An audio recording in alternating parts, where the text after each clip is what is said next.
오늘은 유다의 변화라는 제목을 가지고 여러분과 말씀을 나누려고 합니다. 그 제목은 유다의 변화지만은 야곱과 또 유다의 나머지 9 형제들과 또 유다 이 세 부류의 사람들이 모두 다 하나님 안에서 어떻게 변하는가를 우리가 오늘 보겠습니다. 오늘 우리가 여기에 이제 필요한 성경을 다 읽지는 않았습니다. 시간이 너무 많이 걸릴 것이기 때문에. 그래서 대충 백그라운드 얘기를 여러분에게 좀 들리자면 아시겠지만은 이제 요셉을 팔아 넘긴 형들이 그 가뭄 때문에 애굽으로 들어가서 곡식을 사려고 했죠. 그래서 형들을 알아본 요셉이 이제 자기의 가족에 어떻게 하면 죄로부터 해방을 얻고 자유를 얻고 치유를 경험하며 하나님 안에서 회복될 수 있을까? 그래서 이제 요셉의 자기의 가족을 하나님 안에서 은혜를 얻고 죄로부터 사함을 얻는 그런 프로젝트가 시작된 겁니다. 그래서 형들을 감옥에 사흘 동안 가뒀죠. 사흘 동안 가두면서 너희들이 첩자다. 너희들이 정말 나한테 말한 것이 사실이라면 내려가서 너희들이 말하고 있는 그 막내 아들이라는 벤자민을 데리고 와라. 그러면 내가 시므온을 풀어주겠다. 이렇게 얘기를 했죠. 그랬더니 야곱이 그 얘기를 듣고 노발대발합니다. 그죠? 네 놈들이 내 아들들을 잡아 죽이는구나. 요셉도 죽이고 시므온도 죽이고 이제는 벤야민까지 죽이려고 하느냐. 시므온은 죽은 사람이 아니에요. 그냥 감옥에 기다리고 있는데 벌써 죽었다고 야곱은 마음을 정해버립니다. 그리고 벤자민까지 죽이려고 하느냐. 모든 것이 나에게 악하게 되고 있다. 울부짖습니다. 그러나 곡물이 떨어지니까 어떻게 합니까? 야곱이 보내죠. 형들을 다시 보냅니다. 음식 가져와라. 베냐민도 보냈습니다. 그래서 거기서 요셉이 그 형들과 자기 아우를 보고 마음으로는 막 터져 나오는 울음을 참으면서 후하게 대접하고, 그죠? 자기 집으로 초대해서 잔치를 벌여주고, 그 잔치에서 자기 막내 동창, 유일한 동생 베냐민한테는 형들한테 준 음식보다 5배의 음식을 쌓아놨다 그랬습니다. 음식을 막 산처럼 쌓아놓았나 봅니다. 그리고 돌려보냈는데, 돌려보낼 때 어떻게 했습니까? 자기의 은잔을 베냐민의 자루에다 넣어놔라 그랬습니다. 그리고서는 이제 종들을 보내서 쫓아가게 할 겁니다. 너희들 중에 우리 주인 요셉의 은잔을 훔쳐간 놈이 있다. 그랬더니 형제들이 너무나도 당당하게 우리는 절대 도둑질하지 않았습니다. 우리 자루에서 은잔이 나온다면 그 사람은 죽이십시오. 이렇게 나오는 겁니다. 그런데 하필이면 베냐민의 자루에서 은잔이 나오는 겁니다. 그래서 다 끌려갔습니다. 다시 또 요셉 앞으로 왔습니다. 그리고 우리가 어떻게 된 일인지는 모르겠지만 우리 막내 동생 베냐민의 자루에서 이 은잔이 나왔으니까 우리가 다 당신의 종이 되겠습니다. 이렇게 말하는 겁니다. 그랬더니 요셉이 필요 없다. 너희들은 도둑질하지 않았으니까 도둑질한 사람은 베냐민이니까 베냐민만 여기 남고 나머지는 다 가라. 이렇게 말을 하는 겁니다. 그랬더니 유다가 제가 주인님의 귀를 빌어서 한 말씀 드려도 되겠습니까? 하고 이제 우리가 읽은 성경 구절을 말하는 겁니다. 저희 아버님의 생명과 이 아이의 생명이 하나로 묶여 있습니다. 우리 아버지가 이 아이를 너무 사랑하셔서 이 아이가 돌아가지 못하면 우리 아버지는 돌아가십니다. 요셉이 죽었을 때에도 아버지가 너무나 슬퍼하시고 힘들어하셨는데 이 아이까지 죽게 되는 그 소식을 저는 전할 자신이 없습니다. 베냐민 대신 저를 종으로 삼아주세요. 제가 베냐민의 대신 여기에 남겠습니다. 우리 아버지를 제발 죽음으로 몰아가지 마시옵소서 하고 이제 그 유다가 요셉에게 간청하는 그 장면입니다. 하나님은 저와 여러분을 사랑하시기 때문에 우리의 죄인인 모습 그대로를 사랑하시지만 죄인인 모습 그대로로 남겨두지 않습니다. 우리를 계속해서 다루시고 우리를 계속해서 하나님의 사랑으로, 속죄로, 하나님의 치유로, 하나님의 자유함으로 초청하고 계십니다.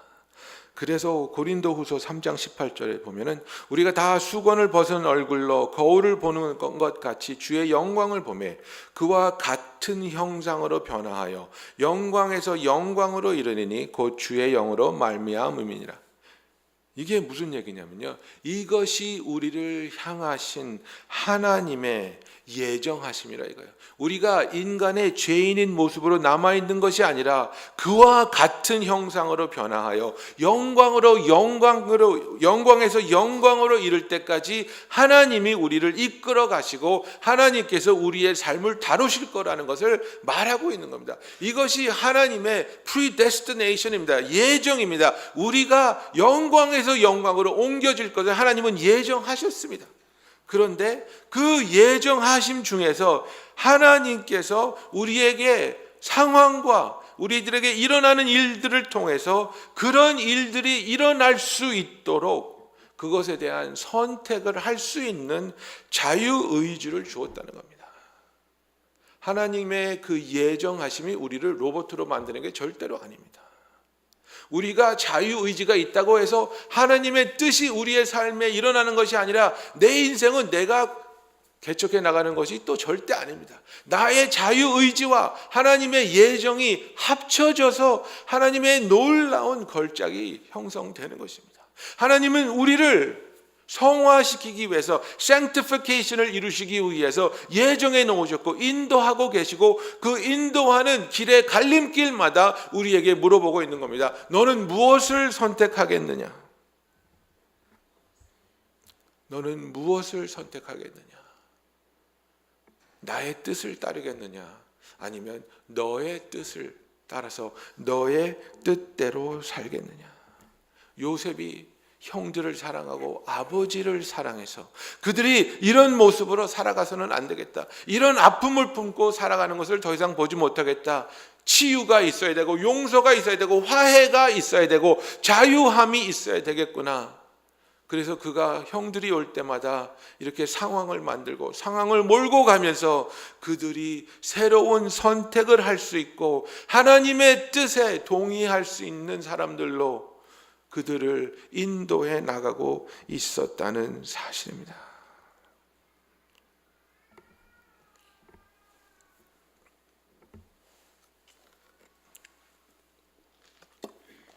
우리가 야곱의 영적인 상태와 형제들의 영적인 상태와 유다의 영적인 상태를 돌아보면서 하나님께서 이 가정을 위해서 어떻게 역사하셨는지, 어떠한 변화가 있었는지 함께 같이 은혜를 나누기 원합니다. 우리가 어떨 때에는 이런 생각하죠.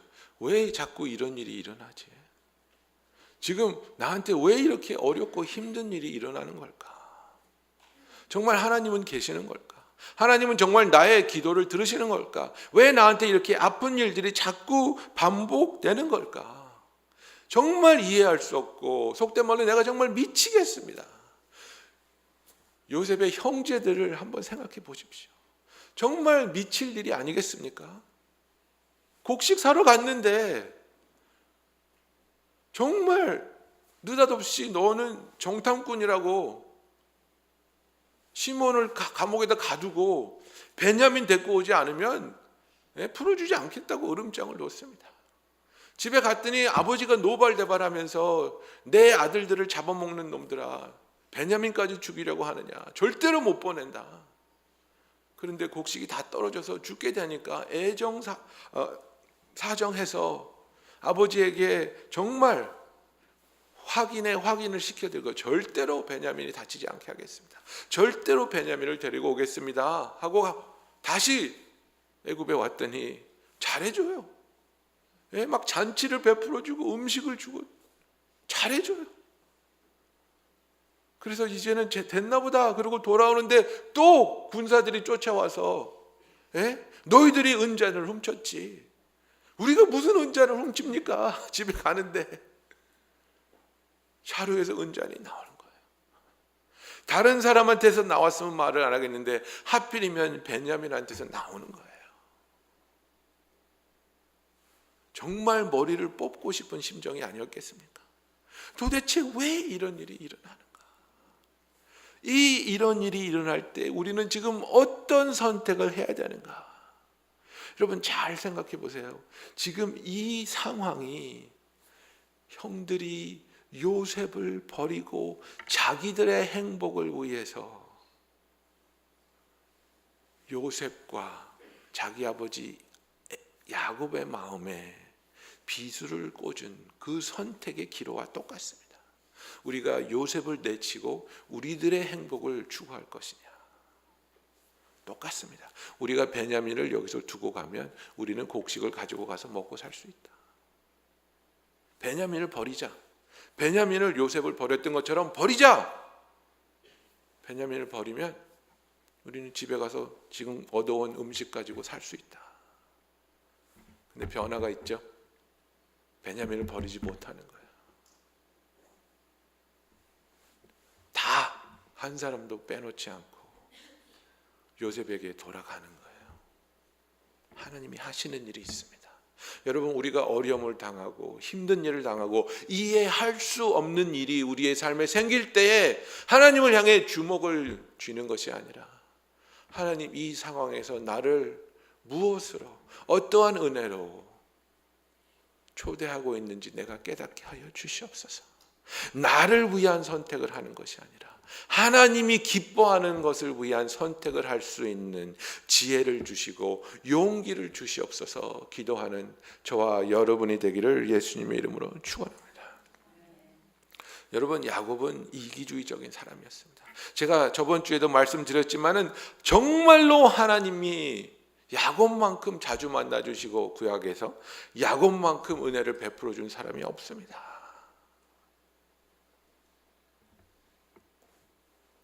형을 피해서 라반에게 자기 삼촌 라반에게 도망갈 때 베델에서 하나님이 야곱을 만나주지 않았습니까? 라반을 떠나서 집으로 돌아올 때 하나님이 만나서 걱정 말라, 내가 너와 함께 할 거다 말씀해 주지 않습니까? 에서를 향한 두려움이 가득 찰 때 야복강에서 그를 만나서 씨름해 주시고 그의 이름을 바꿔주지 않습니까? 야곱만큼 하나님께서 필요할 때마다 주시고 넘치게 주시고 축복을 후하게 부어준 사람이 없는데 야곱은 자기가 갖고 있는 것을 단 하나도 놓칠 수 없었습니다. 단 하나도 포기할 수 없었습니다. 자기가 정말로 사랑했던 여자에게서 태어난 그 첫 번째 아들 요셉에게 자기의 모든 사랑을 쏟습니다. 그런데 어느 날 갑자기 그 사랑하는 아들이 짐승에게 물려 죽었다는 소식을 자기 다른 아들들을 통해서 듣는 겁니다. 여러분 야곱이 바보입니까? 짐작을 못했겠습니까? 혹시 내 아들들이 요셉을 죽인 건 아닐까? 혹시 나의 편애가 이 아이들을 요셉을 증오하게 해서 죽이게 한 건 아닐까? 입 밖으로 내지 못하는 후회와 두려움이 그의 마음에 가득 차 있었습니다.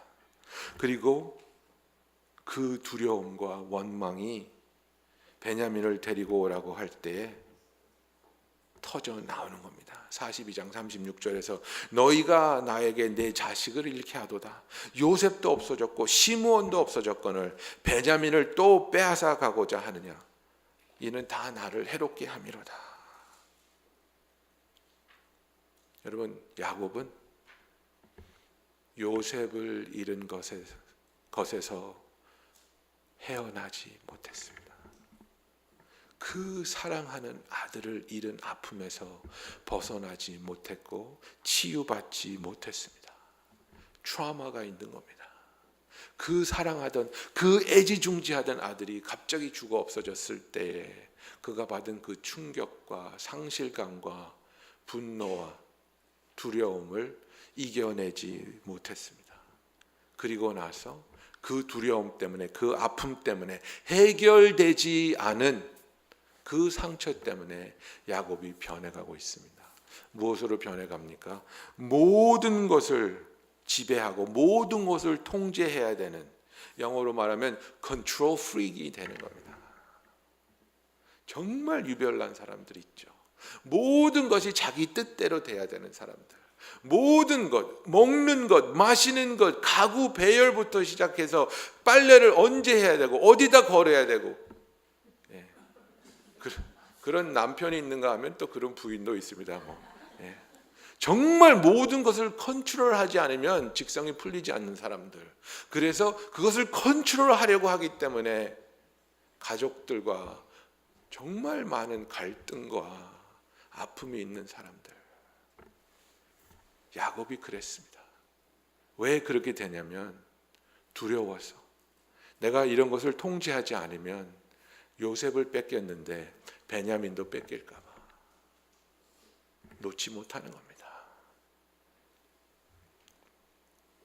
꽉 쥐고 내 뜻대로, 내 의지대로, 내 계획대로 살아가야 된다고 생각하기 때문입니다. 여러분, 그거 아십니까? 우리가 소중하다고 여기서 꽉 쥐고 있는 것을 하나님 앞에서 하나님이 포기하게 만들기 위해서 어떻게 하시냐면요, 이 꽉 찐 손을 한 손가락 한 손가락 하나님께서 강제로 피시는 겁니다. 여러분, 내가 손을 꽉 쥐고 있는데 누가 강제로 내 손가락 하나하나를 필 때 그 아픔이 얼마나 아픈지 아시겠습니까? 야곱이 놓치지 않으려고 꽉 쥐고 있는 자기의 고집과 자기의 행복에 대한 데피니션을 하나님이 지금 하나씩 풀면서 뺏어가고 있는 겁니다. 우리의 삶도 마찬가지입니다. 나는 이것 없으면 살 수 없어. 나는 이것이 이루어지지 않으면 행복할 수 없어. 나는 이것이 내가 원하는 대로 풀리지 않으면 만족할 수 없어. 야곱은 하나님이 주시는 축복을 자기가 누려야 하고 자기만이 가져야 하는 특권이라고 잘못 생각했습니다. 그래서 그것을 놓치지 않으려고 꽉 쥐고 있을 때 하나님이 와서 상황을 통해서 강제로 한 손가락 한 손가락 피게 하면서 그것을 뺏어가는 겁니다. 여러분, 우리가 하나님을 알고 그분을 사랑하고 그분을 믿는다면 우리의 삶에서 무엇을 포기해야 되는지 알아야 됩니다. 무엇을 지켜야 되는지도 알아야 됩니다. 그런데 우리의 삶에서 많은 어려움과 아픔과 실망이 있는 이유는 뭐냐면 포기해야 될 것을 지키려고 하고 있고 지켜야 될 것을 너무나도 쉽게 포기한다는 사실입니다. 우리가 포기해야 될 것은 나의 생각, 나의 주장, 내가 가지고 있는 분노, 욕망, 나의 상처, 이런 것들을 하나님 앞에서 포기해야 되는데, 하나님 앞에 내려놔야 되는데 이것을 절대로 놓지 않는 거예요. 이것이 나에게 힘을 준다고 생각하거든요. 여러분이 어떤 사람을 미워해요. 그 사람이 여러분의 아버지가 됐던 아들이 됐던 미워해요. 그리고 그 미워하는 감정으로 내가 저 사람을 컨트롤할 수 있고 더 높은 고지에 있다고 착각합니다. 예, 불편하게 만들 수는 있죠. 그 사람이 왔는데 째려보고 대답하지 않고 그 사람이 투명인간처럼 행동할 때 그 사람이 어색해하고 어쩔 줄 모르는 모습을 보면서 그래, 나는 너를 컨트롤할 수 있어. 너에게 아픔을 줄 수 있어. 아니요. 그 분노를, 그 미움을 쥐고 있는 한은 우리 자신이 우리의 분노의 종노릇하는 겁니다. 죄인입니다. 과거의 아픔과 수치를 놓지 못하는 저와 여러분, 이것을 하나님 앞에 그분의 사랑과 그분의 신실하심과 그분의 능력과 그분의 은혜를 믿기에 내려놓을 수 있는 저와 여러분이 되기를 예수님의 이름으로 축원합니다. 그러면서 하나님께서 우리에게 하신 약속과 진리의 말씀을 우리의 생명을 다해서 지킬 수 있는 저와 여러분이 되기를 원합니다. 구원과 평안을 줄 수 있는 하나님의 사랑과 은혜를 너무나도 쉽게 포기하지 않습니까? 어떤 일이 일어나면, 어떤 사고가 터지면 우리 입에서 나오는 말이 뭡니까? 이제 끝났어, 이제 망했어, 난 죽을지도 몰라. 너무나도 쉽게 좌절하고 너무나도 쉽게 포기하고 너무나도 쉽게 원망합니다. 하나님이 우리에게 주신 약속들을 너무나도 쉽게 땅에 버리는 겁니다. 거꾸로 됐다는 겁니다. 버려야 될 걸 버리고 지켜야 될 걸 지켜야 되는데, 버려야 될 걸 지키려고 안간힘을 쓰고 있고 지켜야 될 것은 너무나도 쉽게 버리는 겁니다. 너무나도 어처구니가 없는 거죠. 내가 어떤 가치가 있는 사람인지, 하나님이 나에게 어떤 가치를 예수 그리스도의 보혈을 통해서 부여하여 주셨는지 깨닫지 못하기 때문에 너무나도 쉽게 나를 돈 몇 푼에 쾌락 몇 순간에 팔아버리는 겁니다. 여러분, 이 아이패드가 처음 나왔을 때, 이 아이패드가 처음 나왔을 때 500불이었어요. 500불이었는데 중국에 사는 어떤 아이가 아이패드가 너무 갖고 싶어서 어떻게 했는지 아십니까? 자기 신장을 팔았어요. 저는 그것을 읽고 너무나 마음이 아팠어요. 얼마나 자기 자신에 대한 가치를 이해하지 못하면 이 아이패드 하나를 사기 위해서 부모님 몰래 가서 신장을 팝니까? 그런데 우리가 그 동일한 행동을 계속하고 있다는 거예요. 내 자신의 가치를 몰라서 하나님이 나에게 약속하고 있고 하나님이 나와 함께하고 계시고 나를 인도하고 계시고 사랑하고 계시는데 그것을 헌신짝처럼 내버리고 오히려 분노를 쥐고 있고 원망을 쥐고 있고 상처를 쥐고 있고 하나님을 보지 않는 거예요. 하나님을 의지하지 않는 거예요.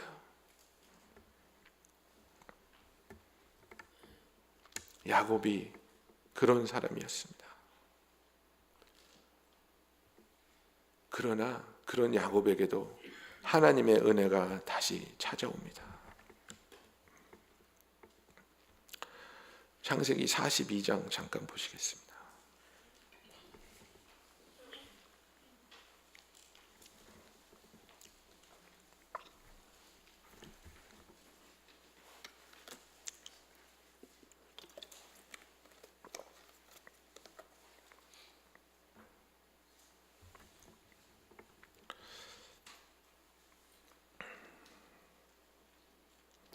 (42장) 36절에 야곱이 분노하죠.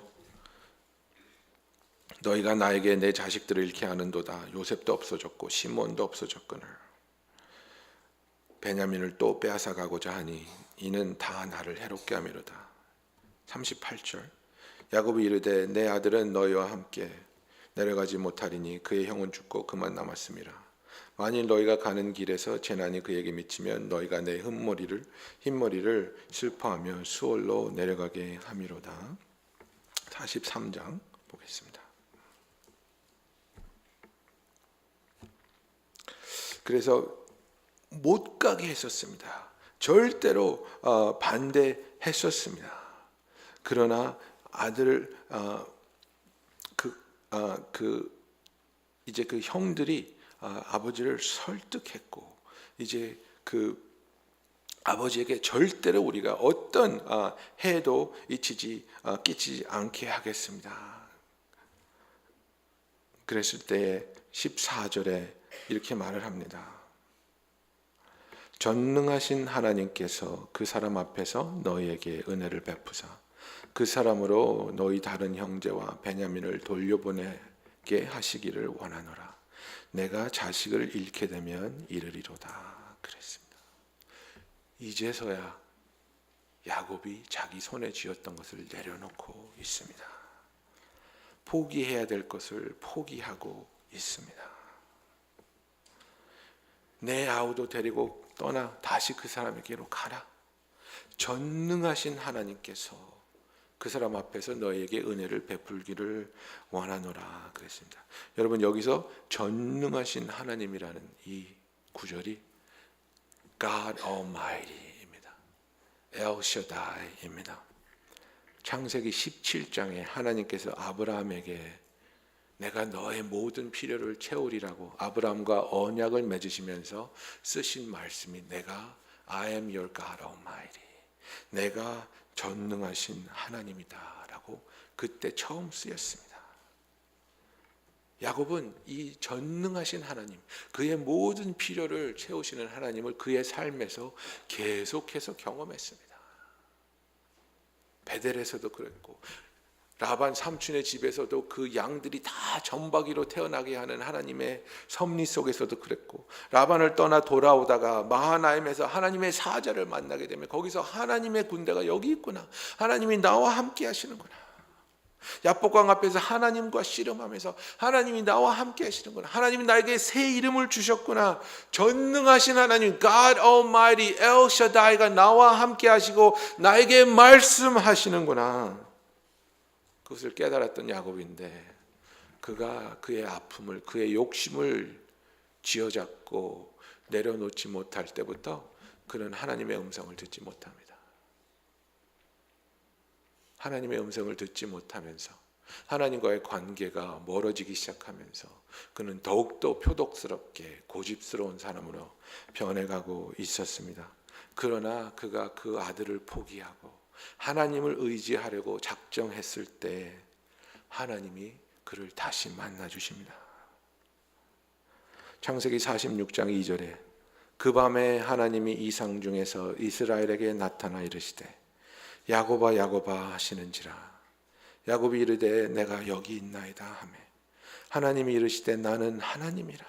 내 아버지의 하나님이니 애굽으로 내려가기를 두려워 말라. 내가 거기서 너로 큰 민족을 이루게 하리라. 내가 너와 함께 애굽으로 내려가겠고 너를 인도하여 다시 올라올 것이며 요셉이 그의 손으로 내 눈을 감기기라 하셨더라. 야곱에게 말씀해 주시는 겁니다. 너희 70명 되는 가족이 이제 애굽으로 들어갈 거야. 그리고 그 애굽에서 너희들은 보호되고 엄청나게 강대한 민족이 200만 명이 넘는 민족이 되어서 애굽 땅에서 나와서 가나안으로 들어갈 때까지 내가 너희를 보살피고 함께 할 거야. 애굽에 들어가는 걸 두려워하지 마. 네 아들을 뺏길 것을 두려워하지 마. 나에게 맡겨.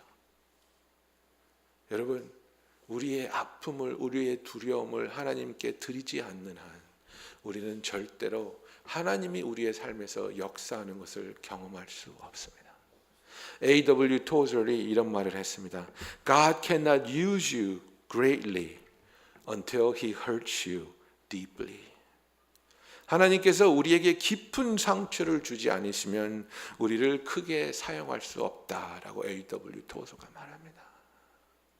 하나님께서 우리에게 깊은 상처를 주신다는 것은 그 상처를 통해서 우리의 내면의 세계를, 우리의 죄인된 것을, 잘못된 것을 들여다보게 하시고 우리가 하나님으로부터 어떤 용서를 받아야 되는지, 어떤 치유와 어떤 자유함을 얻어야 되는지를 깨닫게 하시고 그 회복을 통해서 우리가 하나님 앞에 새롭게 서게 되고 우리가 하나님 앞에서 놀랍게 쓰임받는 주의 자녀들이 되는 것입니다.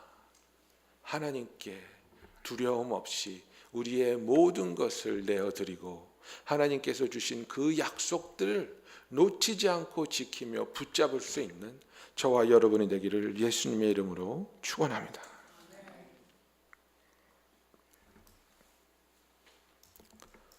하나님께 우리의 두려움을 드리지 못하면 우리는 믿음과 소망으로 살지 못합니다.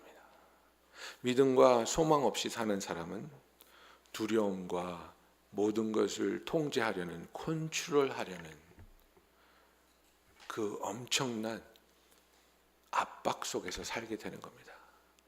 여러분의 삶에 대해서 어떻게 평하시겠습니까? 당신은 믿음과 소망을 붙잡고 살고 계십니까? 아니면 당신의 삶의 모든 부분을 통제해야 되고 컨트롤해야 되기 때문에 뭐라도 어긋나게 되면 덜컥덜컥 찾아오는 두려움과 싸우고 계십니까? 야곱처럼 두려움을 하나님께 내어드리고 믿음과 소망을 붙잡는 하나님의 은혜가 있기를 원합니다. 야곱의 다른 아들들, 요셉의 형제들을 보겠습니다. 그들이 베냐민을 데리고 요셉을 찾아갔을 때 요셉이 정말 기뻐했죠. 자기 동생을 보게 되고 형들이 베냐민을 데리고 와서 너무나 기뻤습니다. 그래서 자기 집으로 초청했습니다. 자기 집에서 이들을 위해서 잔치를 배설하였습니다. 그런데 이 집에 초청되어서 따라가면서 형들의 마음은 뭐였냐면 도살장으로 끌려가는 소의 심정이었습니다. 이들이 뭐라고 얘기했습니까? 43장 18절에 이렇게 말하고 있습니다. 그 사람들이 요셉의 집으로 인도됨에 두려워하여 이르되 전번에 우리 자루에 들어있던 돈의 일로 우리가 끌려드는도다. 이는 우리를 억류하고 달려들어 우리를 잡아 노예로 삼고 우리의 나귀를 빼앗으려 함이로다 하고 그랬습니다. 여러분, 처음 왔을 때 그들이 곡식을 산 돈을 요셉이 자루에 다시 다 넣었죠. 네? 형들에게 돈 받지 않겠다는 은혜거든요. 근데 이들에게는 그게 뭡니까? 두려움입니다. 그게 잘못된 건가? 그것 때문에 트집을 잡아서 우리를 다 붙잡아 달려들어서 노예로 삼고 우리의 당나귀를 뺏으려고 그러는 것 같아요. 애굽의 총리가 지금 당나귀가 부족합니까, 여러분? 온 땅 온천하를 애굽에만 있는 곡식을 가지고 한 손에 쥐고 호령하고 있는 야곱이 형들이 타고 온 당나귀가 지금 탐났겠습니까? 얼마나 피해의식과 죄책감에 눌려서 살고 있는지 보이시죠? 그런데 여러분, 그거 아십니까? 하나님을 바라보는 우리의 심정이 요셉을 바라보는 형들의 심정과 비슷할 때가 많다는 겁니다. 왜 신앙생활 좀 제대로 해보시죠? 그러면 제가 신앙생활을 좀 제대로 하려고 그러니까요, 하나님한테 뺏길 게 너무 많아서, 하나님이 뺏어갈 것 같은 게 너무 많은 거예요. 하나님이 다 헌금하라 그럴 것 같고, 예? 오지로 가서 선교사 하라 그럴 것 같고,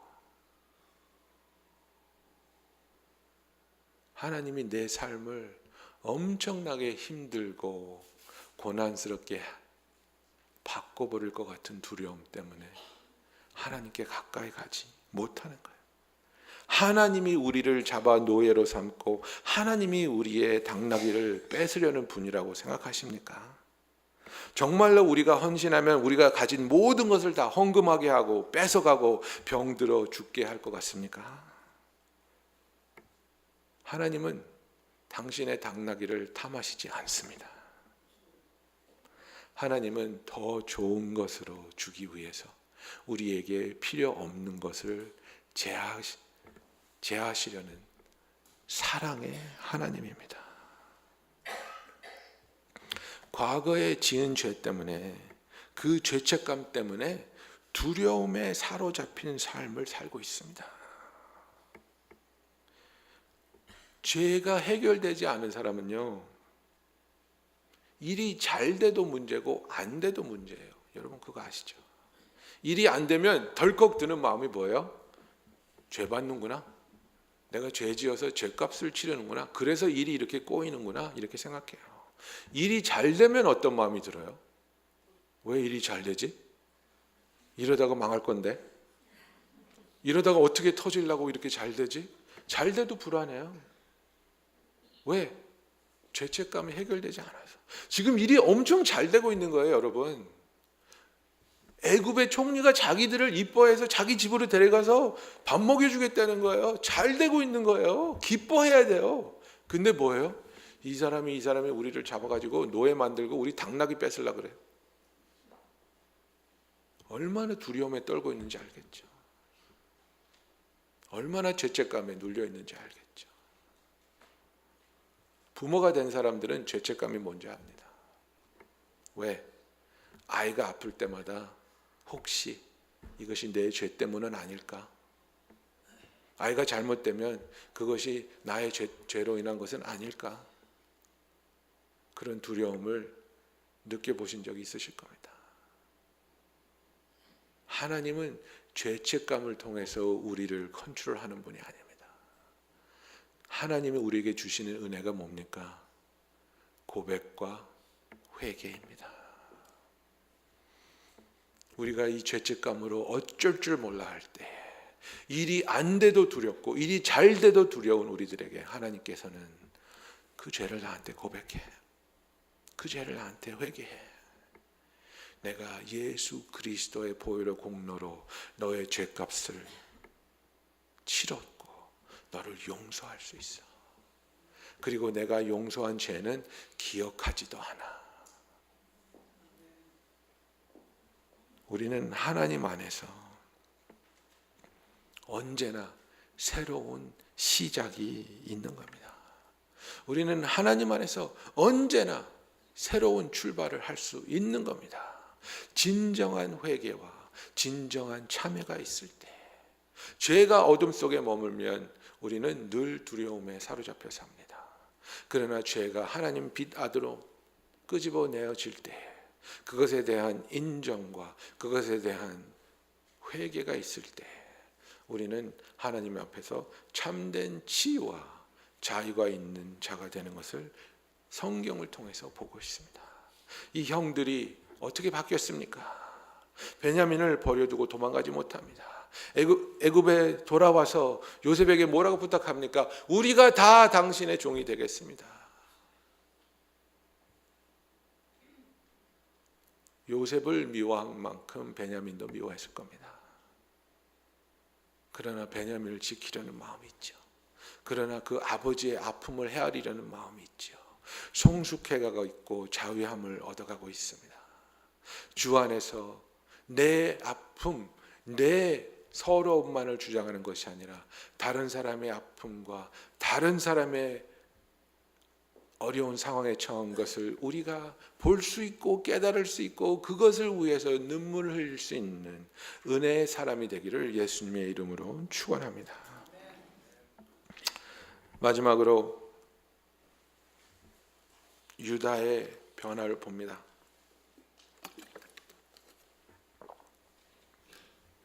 유다는 망난이었습니다, 여러분.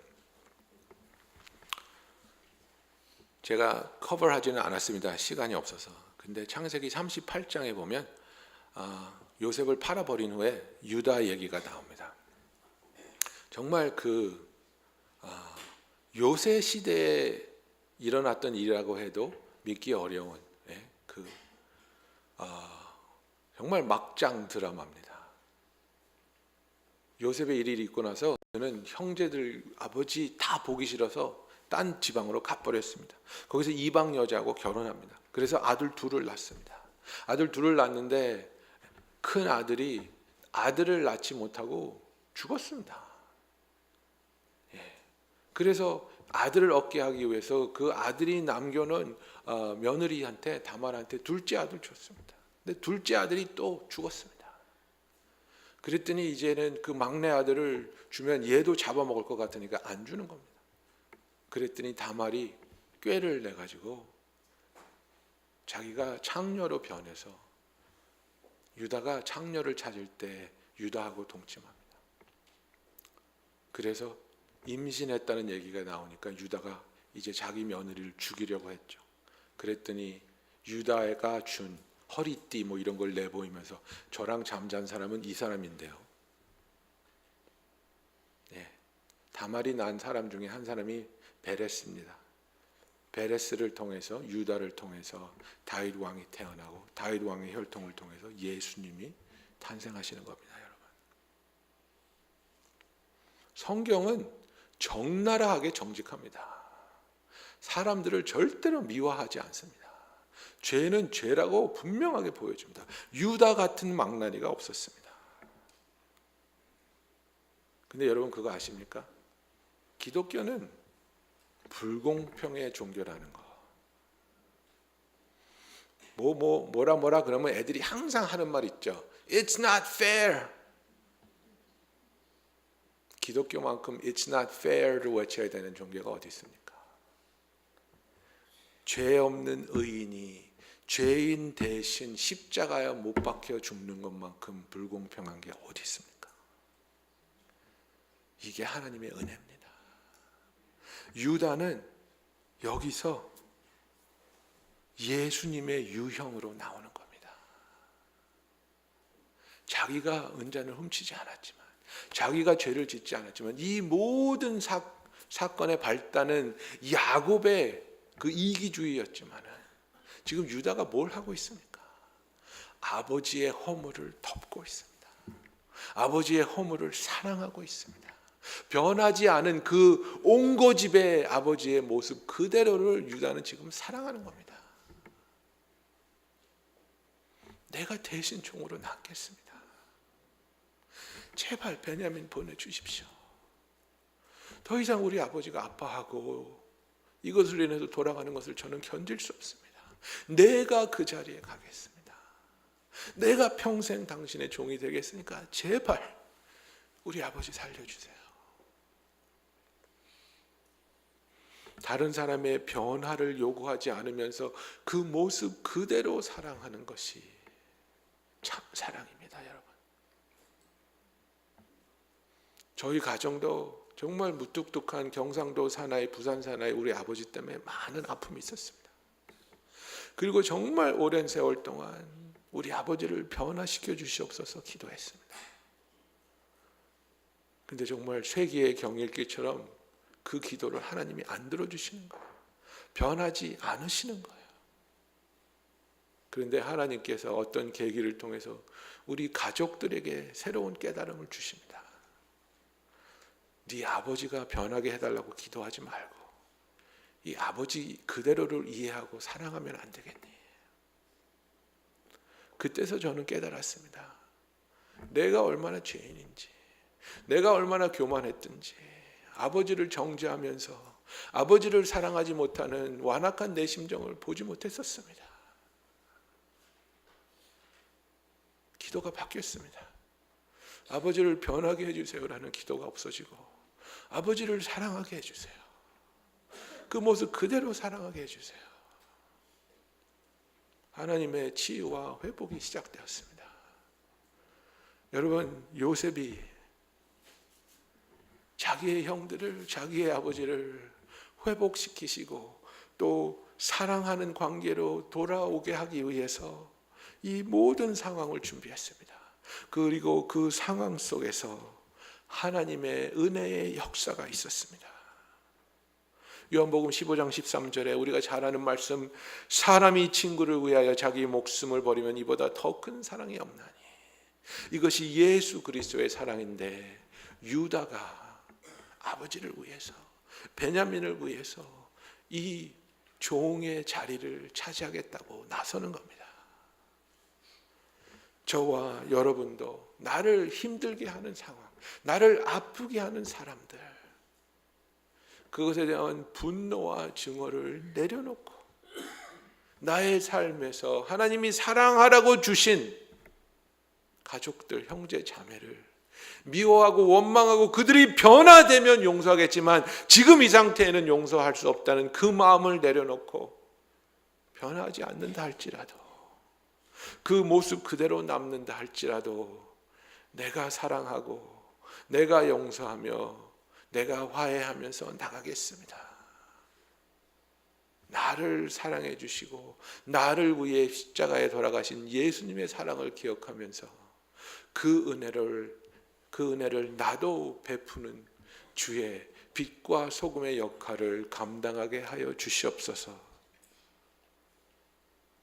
요셉을 통해서 야곱의 집안을 구원하시고 야곱의 집안을 회복시켜 주시고 야곱의 집안을 이스라엘이라는 나라로 이끌어내시는 하나님의 은혜를 보면서 우리의 삶에서 하나님의 선하신 뜻이, 예정된 계획이 우리의 자유의지를 통해, 우리의 선택을 통해 이루어지기를 예수님의 이름으로 축원합니다.